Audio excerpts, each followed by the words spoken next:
Saya Tama. Jadi di sini kami akan menjelaskan tentang apa itu mutagen, faktor-faktor mutagen dan lain-lainnya dan juga contohnya. Jadi jangan lupa saksikan. Di sini kita akan membahas tentang penyebab mutagen dulu ya. Nah, seperti yang kita tahu, mutagen bisa dilihat sebagai bahan-bahan atau proses yang menyebabkan atau meningkatkan suatu laju terjadinya mutasi. Nah, di sini kita bakal membahas 3 penyebab mutasi, yaitu yang pertama mutagen fisika, yang kedua mutagen kimia, dan yang terakhir mutagen biologi. Jadi yang pertama di sini kita akan menjelaskan faktor mutagen fisika. Arti mutagen dari faktor fisika ini berupa radiasi.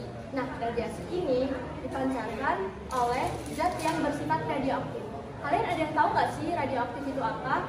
Radioaktif adalah zat yang dapat berubah secara spontan dan mengeluarkan zat lain yang mengeluarkan radiasi. Contohnya sinar X, sinar violet, dan sinar gamma. Nah, radiasi ini ada yang menimbulkan ionisasi dan ada yang tidak menimbulkan ionisasi. Dan yang menimbulkan ionisasi itu dapat menembus bahan, termasuk jaringan hidup, lewat sel-sel dan molekul yang membuat sel-sel tersebut rusak. Perkenalkan, nama saya Hasbi. Di sini saya akan menjelaskan mutagen kimia. Mutagen kimia merupakan bahan-bahan kimia yang dapat menyebabkan mutasi. Nah, mutagen kimia ini merupakan senyawa-senyawa kimia yang umumnya bersifat racun bagi tubuh. Sebagian besar senyawa kimia tersebut larut dalam lemak sehingga dapat tertimbun di dalam tubuh. Jika jumlahnya melebihi batas toleransi normal, maka akan menyebabkan kerusakan sel dan mematikan sel-sel di dalam tubuh.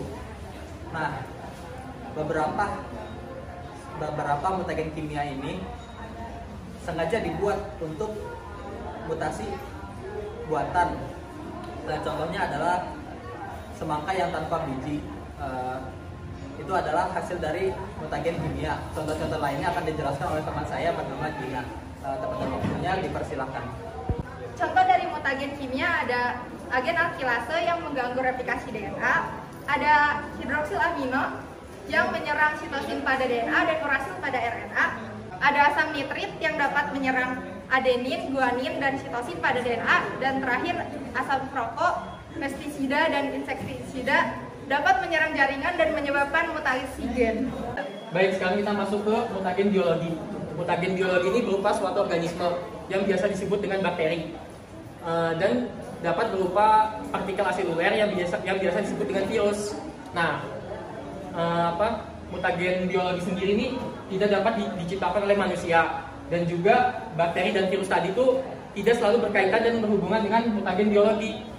Dan sekarang kita masuk ke contohnya. Virus dibagi menjadi 2, ada virus hepatitis dan virus rubella. Jadi video sebelum-sebelumnya saya telah menjelaskan tentang apa itu mutagen, faktor mutasi fisika, mutagen kimia, dan juga mutagen biologi. Di sini saya akan memberikan kesimpulan secara singkatnya. Yang pertama adalah mutagen. Mutagen adalah faktor penyebab dari mutasi.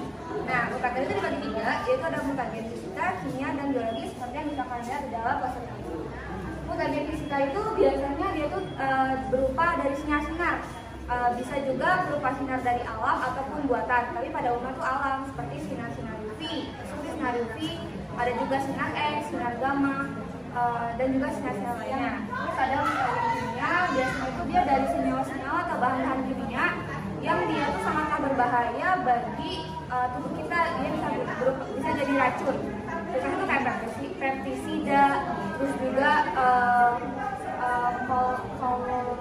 apa gitu kan, dia bahan-bahan yang berupa kimia yang berbahaya banget. Terus habis itu ada mutagen biologi, dia itu adalah dari virus atau bakteri yang dapat menyerang manusia ataupun hewan. Ya, contohnya dari mutagen biologi itu ada virus hepatitis, virus cacar, dan juga